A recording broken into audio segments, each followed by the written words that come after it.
আসসালামু আলাইকুম এভরিওয়ান।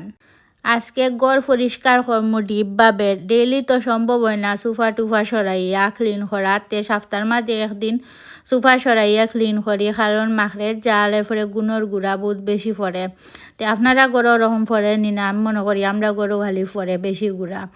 ঝাড়ু মারা শেষ করিয়া মুছি লইমু, মুছিয়া সান টান করিয়া রেডি হইয়া আজকে বাইরে হইতাম, বাইরে যেতাম। আজকে আমার একটা ফ্রেন্ডের লগে মিলিতাম, তাইর বিয়া হয়েছে বাইরা ডিস্ট্রিক্টও।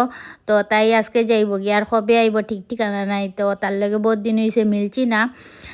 তো আমরা দুইটা গেছিলাম বিবাহর মধ্যে, রাঙ্গিরখাড়ি যে বিবাহ আছে ওটাত গিয়া খানি একদম ভাল লাগছে না। তো কিতা করতাম আর খাইলাম, খাইয়া এরপরে তাইও গেল গিয়া, এরপরে আমি আমার আই গেলাম। আইতে সময় মায়ে কল করছিলা, কইছেন মাছ শেষ হয়ে গেছে, তুমি মাছ আনিলেও। তো ফিশ মার্কেটও গেলাম, গিয়া মাছ কিনে লইমু। আজকের লাগি ব্লগ অত টুকি, বাই বাই।